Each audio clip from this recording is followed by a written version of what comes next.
So,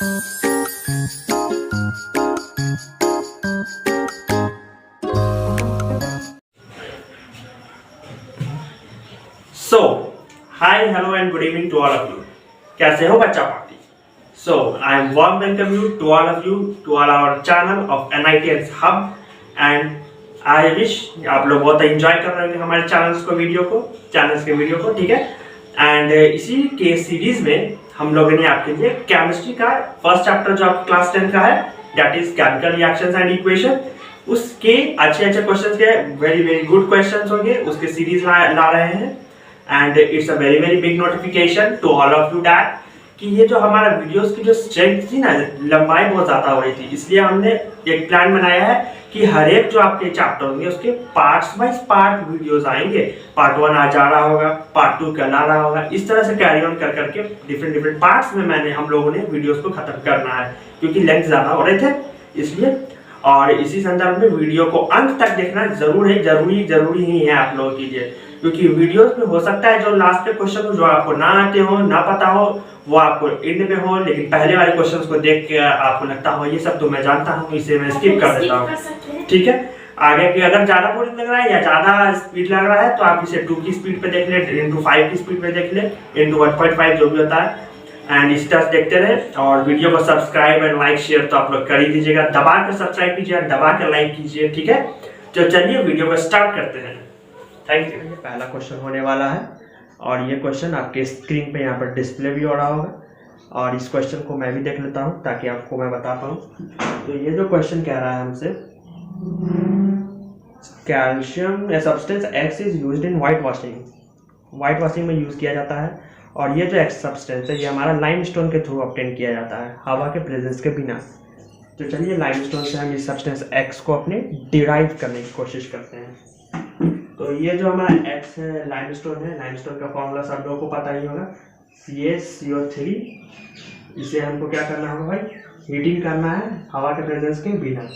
इसे heat करेंगे, क्या मिलेगा हमें, कैल्शियम ऑक्साइड प्लस CO2। ये जो मेरा हमारा कैल्शियम ऑक्साइड, इसे हम क्विकलाइन बोलते हैं। इस कैल्शियम ऑक्साइड को फर्दर हमें पानी में डालना होगा। पानी में डाला हमने तो हमें हल्का हीट करना होगा इस वक्त में। पानी में डालने पर हमें क्या मिलेगा, slaked lime, CaOH whole twice, ठीक है? स्लेक्ट लाइन से बोलते हैं, नाम तो आप लोगों को जाना ही होगा। स्लेक्ट लाइन मिल गया। अब इस स्लेक्ट लाइन को हमें क्लोरीन के साथ ट्रीट करना होगा ताकि हमें कैल्शियम ऑक्सीक्लोराइड मिले, जो कि ब्लीचिंग पाउडर का फॉर्मूला होता है, और वही ब्लीचिंग पाउडर जो होता है उसी को यूज करते हैं हम लोग वाइट वॉशिंग में, ठीक है? तो देखिए ये रिएक्शन कैसे प्रोसीड करेगा। कैल्शियम ऑक्सीक्लोराइड, मार्कर थोड़ा लाइट हो रहा है, इसे चेंज कर देते हैं।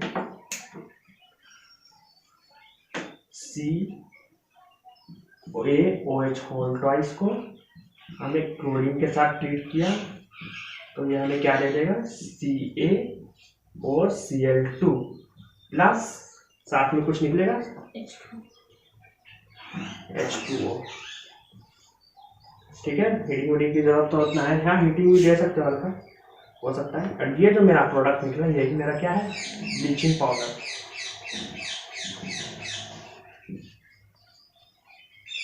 ठीक है? So this is the right answer, X will be CaOCl2 bleaching powder. और ये ऑप्शन कौन सा है आपका, this is B, I think no A option, CaOCl2 is in A, okay?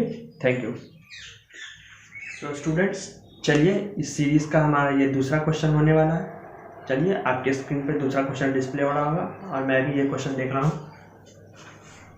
तो इस क्वेश्चन में पूछा क्या है हमसे, विच of the following is a displacement reaction. ये 4 ऑप्शन दिए गए।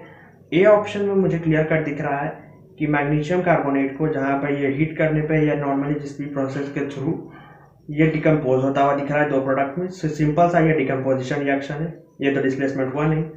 दूसरा में हमें दिख रहा है कि यहाँ पे सोडियम जो है हाइड्रोजन को डिस्प्लेस कर रहा है वाटर मॉलिक्यूल से, तभी तो NaOH बन रहा है और H2 निकल रहा है, यानी हाइड्रोजन साइड निकल रहा है इसमें से, यानी कि बी मेरा लग तो रहा है सही ऑप्शन, लेकिन फिर भी क्रॉस चेक कर लेते हैं आगे के ऑप्शंस को भी। सी ऑप्शन में हाइड्रोजन और ऑक्सीजन कंबाइन होकर H2O दे रहे हैं, यानी कि ये combination reaction, and D option में लेड नाइट्रेट हमारा डिकम्पोज होता है हीट करने पे, तो ये मल्टीपल रिएक्टेंट्स या मल्टीपल प्रोडक्ट्स दे रहे हैं हमारे पास, तो 3 एलिमेंट्स एंटिटीज प्रोडक्ट साइड में है, तो ये भी हमारा डिकम्पोजिशन ही है डी वाला। तो करेक्ट आंसर हमारे पास क्या आ रहा है इसमें, क्लियर कट बी आ रहा है, क्योंकि बी में ही हमारे पास क्या आ रहा है स्टूडेंट्स। चलिए हम आपको अपने तीसरे क्वेश्चन की ओर ले चलते हैं इस सीरीज का। आपके स्क्रीन पर डिस्प्ले हो रहा होगा, मैं भी देख रहा हूँ। तो इस क्वेश्चन में हमें क्या रखा है कि which of the following are exothermic process. ये जो 4 1 2 3 4 मेरे रोमन नंबर्स में दिए गए हैं, ये प्रोसेसेस दिए गए हैं, इनमें से कौन सा एक्सोथर्मिक है, और उसके भी हमें सब्सिक्वेंट ऑप्शंस दे रखे हैं 4 कंबाइंड फॉर्म में 1 और 2 3 4 के फॉर्मेट पे। चलिए देखते हैं एक एक प्रोसेस को, 4 प्रोसेस को क्रॉस चेक करके कौन सा हमारा एक्सोथर्मिक होने वाला है।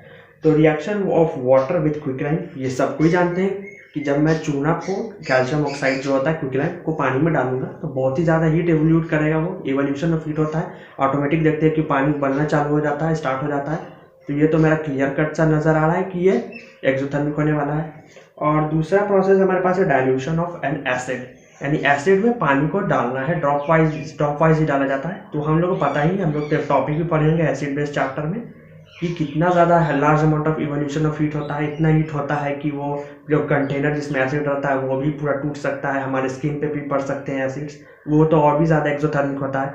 यानी 1 और 2 तो क्लियर कट नज़र आ रहा है एक्सोथर्मिक होते हुए हमें, ठीक है, 1 और 2 क्लियर कट एक्सोथर्मिक होते हुए नज़र आ रहा है। एंड इवेपोरेशन ऑफ वाटर, इसमें तो हम लोग को घर में भी अपने प्रयोग किए होंगे, पानी को हीट देना पड़ता है तब जाके वो बॉयल करता है। ये तो उल्टा एंडोथर्मिक ही हो गया, क्योंकि इसमें हमें हीट देना पड़ेगा। और चौथा प्रोसेस है सब्लिमेशन ऑफ कैम्फर। कैम्फर में जो हमारे पास कपूर होता है ना, उसको हम लोग को गैसियस स्टेट में वो डायरेक्ट कन्वर्ट होता है, वो सराउंडिंग से हीट लेता है, या हल्का हम भी हीट अगर दे देते हैं तो वो गैसियस स्टेट में डायरेक्ट कन्वर्ट होता है, तो उसमें भी तो हमें हीट देना पड़ा है, तो वो भी तो एक एंडोथर्मिक प्रोसेस हुआ, एक्सो तो नहीं हुआ। इसीलिए हमारे पास एक्सो के कौन कौन से एग्जाम्पल हुए यहाँ पे, फर्स्ट और सेकेंड किस ऑप्शन में दिए गए हैं, फर्स्ट और सेकेंड आपको ए ऑप्शन में नजर आ रहा है, तो क्लियर कट हमारा ए ऑप्शन हो जाएगा। चलिए हम अपने चौथे क्वेश्चन की ओर बढ़ते हैं। ये चौथा क्वेश्चन 4th नंबर क्वेश्चन जो है आपके स्क्रीन पर डिस्प्ले हो रहा होगा, मैं भी देख रहा हूँ इस क्वेश्चन को। तो ये जो क्वेश्चन हमें कह रहा है कि इनमें से कौन सा स्टेटमेंट ट्रू हो, और ये रिएक्शन हमें दे रखा है केमिकल रिएक्शन, इसके बेसिस पे हमें 4 ऑप्शंस को आंसर आउट करना है कौन सा ट्रू होगा इसलिए। तो मैं भी रिएक्शन लिख लेता हूँ अपने बोर्ड पे, 3 times Fe solid state plus 4 times H2O and gas plus Fe3O4 solid plus H2O, 4 moles of hydrogen H2 gas. चलिए आंसर करते हैं। पहला क्वेश्चन, पहला जो ऑप्शन हमें पूछ रहा है ये क्या होगा, सही होगा या गलत, वो है iron metal is getting oxidise. क्या आयरन मेटल ऑक्सीडाइज हो रहा है? तो यहाँ पे क्लियर कट दिख रहा है कि यहाँ आयरन अकेला था और प्रोडक्ट साइड में आयरन के साथ ऑक्सीजन एड ऑन हो गया। ऑक्सीजन के एडिशन को क्या बोलते हैं?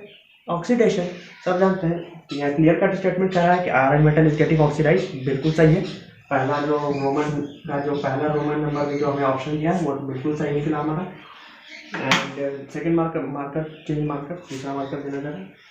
एंड दूसरा ऑप्शन कर रहा है वाटर इज गेटिंग रेड्यूस, तो हमें दिख रहा है क्लियर कट यहाँ बोर्ड पे जो है 4 मोल्स ऑफ H2O, यहाँ पे H2O के साथ ऑक्सीजन भी लगा था, लेकिन प्रोडक्ट साइड में जाते के साथ H2 बच रहा है, सिर्फ H2 बच रहा है। इट मीन्स यहाँ से ऑक्सीजन जो है हमारा हट गया। ऑक्सीजन को हटने को क्या कहते हैं? रिडक्शन। तो रिडक्शन है क्या, एनर्जी दिया हुआ, या वाटर इज गेटिंग रेड्यूस्ड। दूसरा ऑप्शन भी करेक्ट है, दूसरा ऑप्शन करेक्ट है। तीसरा ऑप्शन क्या बोल रहा है? Water is acting as reducing agent या ऑक्सीडाइजिंग एजेंट। तो क्लियर कर देखते हैं यहाँ पे हमने कि वाटर ने यहाँ पे क्या किया, ये जो आयरन है हमारा इसे ऑक्सीजन प्रोवाइड कर दिया और खुद से ऑक्सीजन को लॉस्ट करा दिया, यानी खुद का ऑक्सीजन जो है वो आयरन को दे दिया। तो खुद से ऑक्सीजन को दे दिया दूसरे को, तो वो किस तरह का बिहेव कर रहा है? ऑक्सीडाइजिंग एजेंट की तरह कर रहा है, क्योंकि वो अपना ऑक्सीजन देकर आयरन को ऑक्सीडाइज करवा रहा है, यानी कि खुद एक ऑक्सीडाइजिंग एजेंट बिहेव कर रहा है, आयरन को ऑक्सीडाइज कराने में हेल्प कर रहा है। इसलिए ये क्या हो जाएगा हमारा? ऑक्सीडाइजिंग एजेंट हो जाएगा। यहाँ ऑक्सीडाइजिंग एजेंट कहाँ पर दिया है? 4th नंबर ऑप्शन में। तो 4th नंबर भी हमारा क्या हो जाएगा? सही हो जाएगा, लेकिन तीसरा वाला गलत हो जाएगा क्योंकि वाटर यहाँ पर रेड्यूसिंग एजेंट नहीं है। तो करेक्ट आंसर हमारा क्या हो जाएगा? 1, 2 एंड 4 ऑप्शन है कहीं 1 2 और 4, 1 2 और 4 या सी। तो हमारा करेक्ट ऑप्शन हो जाएगा हमारे भाई सी। ठीक है, तो स्टूडेंट्स चलिए यहाँ अपने 5वें क्वेश्चन की ओर बढ़ते हैं। और 5वां क्वेश्चन आपके स्क्रीन पे डिस्प्ले हो रहा होगा। और ये क्वेश्चन कह रहा है कि मैग्नीशियम रिबन को जलाने से पहले हम रब क्यों करते हैं। ऐसा इसलिए क्योंकि मैग्नीशियम एयर में प्रेजेंट ऑक्सीजन के साथ रिएक्ट करके मैग्नीशियम ऑक्साइड का फॉर्मेशन करता है अपने सरफेस के ऊपर, और वो जब सरफेस पे बन जाता है तो उस वक्त जब बन जाने के बाद हम उसे जलाते हैं तो वो जलने नहीं देता है, इसीलिए हम उसे रब करते हैं ताकि जो मैग्नीशियम ऑक्साइड की जो थिक लेयर बनी हुई है वो हट जाए। उसे उसके हटते ही हम इजीली उसे जला सकते हैं। तो हमारा जो करेक्ट ऑप्शन हो जाएगा इस क्वेश्चन का कौन सा हो जाएगा, that is B magnesium oxide. So students चलिए हम अपने 6th क्वेश्चन की ओर बढ़ते हैं। ये 6th क्वेश्चन आपके स्क्रीन पर डिस्प्ले हो रहा होगा। इस क्वेश्चन में हमें ये बोल रखा है कि जब हम सिल्वर को हवा में एक्सपोज करते हैं तो उसके ऊपर ब्लैक कलर का कोटिंग डेवलप हो जाता है। तो वो कोटिंग किस कंपाउंड की होती है, ये जो 4 ऑप्शन दिए उनमें से सही पूछ रहा है कौन सा होता है।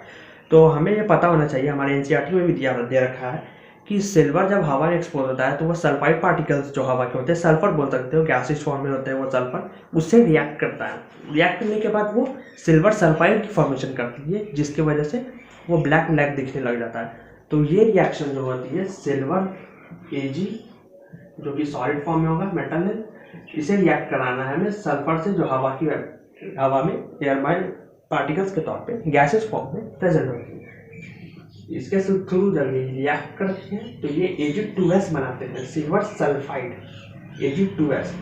ये जो Ag2S है इसे बैलेंस भी कर सकते हो, सिल्वर 2 है तो सिल्वर 2 लगा दिया। ये भी एक सॉलिड फॉर्म में ही रहेगा आपका। ये जो होता है ये आपका पर्टिकुलरली ब्लैक कलर का होता है, इसी कारण हमारा सिल्वर का जो सरफेस है वो ब्लैक दिखता है। ओके, तो हमारा करेक्ट ऑप्शन हो जाएगा B, that is silver sulphide. Students चलिए हम अपने 7th क्वेश्चन की ओर बढ़ते हैं। 7th क्वेश्चन आपके स्क्रीन पर डिस्प्ले हो रहा होगा। ये जो 7th क्वेश्चन है ये हमसे कह रहा है कि जो हमारे खाने पीने के जो सामान होते हैं उस वो फैट्स और ऑयल्स जो कंटेन करते हैं उसे हम बचाने के लिए, लंबे टाइम्स तक रखने के लिए, ताकि वो ख़राब ना हो जाए, ख़राब होने का इन द सेंस ऑक्सीडाइज ना हो जाए, तो हम उसमें कौन सा मटेरियल डालते हैं, कौन सा सब्सटेंस डालते हैं जिससे कि वो बहुत लंबे टाइम तक प्रिजर्व करा जा सकता है। तो चारों ऑप्शंस को देखते हैं। ये तो डायरेक्ट एनसीईआरटी बेस्ड क्वेश्चन है, ये भी आपके एग्जाम में आ सकते हैं, जो कि सीबीएसई वाले एग्जाम्स है ना, ये ज़्यादा अपर लेवल तो जाएंगे नहीं आपके क्वेश्चन, एनसीईआरटी तक ही लेवल को रखेंगे अपने, उससे ज़्यादा बीच नहीं करेंगे लेवल को।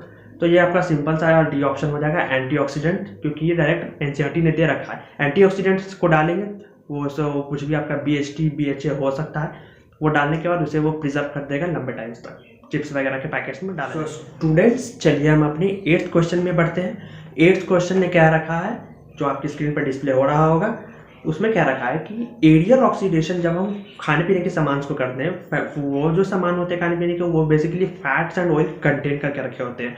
तो जो fats and oil containing substance होते हैं उसका जब एरियल ऑक्सीडेशन हम करते हैं तो उस प्रोसेस को क्या करते हैं, एरियल ऑक्सीडेशन जो ऑटोमेटिक भी होता है, वो जो एरियल ऑक्सीडेशन होता है उसके बाद वो खराब हो जाता है, खाने लायक वो होता नहीं है। तो वो जो एंटायर प्रोसेस है उसे हम क्या प्रोसेस करते हैं, वो 4 ऑप्शन दे रखे हैं आपके स्क्रीन, ऑप्शन जो स्क्रीन पर डिस्प्ले हो रहे होंगे। तो ये जो हमारा आंसर हो जाएगा रैंसिडिटी होगा, बिल्कुल एनसीईआरटी बेस्ड क्वेश्चन है। ये क्वेश्चन भी आपके डायरेक्ट डेफिनेशन में आ सकते हैं। रैंसिडिटी की डेफिनेशन क्या है भाई, तो रैंसिडिटी की डेफिनेशन जो है पूरा ये जो क्वेश्चन आपके जो स्क्रीन पे डिस्प्ले हो रहा होगा यही पूरा आपका रैंसिडिटी का डेफिनेशन है। और रैंसिडिटी आपका किस ऑप्शन में दे रखा है भाई, डी ऑप्शन में। तो करेक्ट ऑप्शन क्या हो जाएगा, डी ऑप्शन हो जाएगा। और मैं जो कुछ क्वेश्चंस के बोर्ड पे नहीं लिख रहा हूँ आंसर ऑप्शंस, वो तो मैं बोल ही रहा हूँ, आप लोग समझ जाइएगा, बहुत ही ईजी क्वेश्चंस है।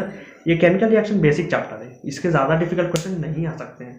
बेसिक आप रिएक्शंस को बैलेंस वगैरह करना जान जाइए, रिएक्शन को थोड़ा बहुत याद कर लीजिए, जो कलर्स होते हैं, जो जैसे सिल्वर सल्फाइड के कलर्स हो गए, ये सब इंपॉर्टेंट है, ये सब याद कीजिए। कैरी ऑन, आगे क्वेश्चन को हम ले लेते हैं।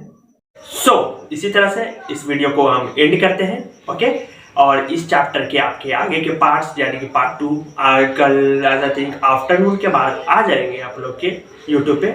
एंड इसी तरह से चैनल को तो सब्सक्राइब वगैरह लाइक वगैरह आप लोग कर ही लीजिएगा। एंड इस तरह से लाइफ में एंजॉय करते रहो यार, और मचाते रहो, फोड़ते रहो और फोड़ेंगे एग्जाम को।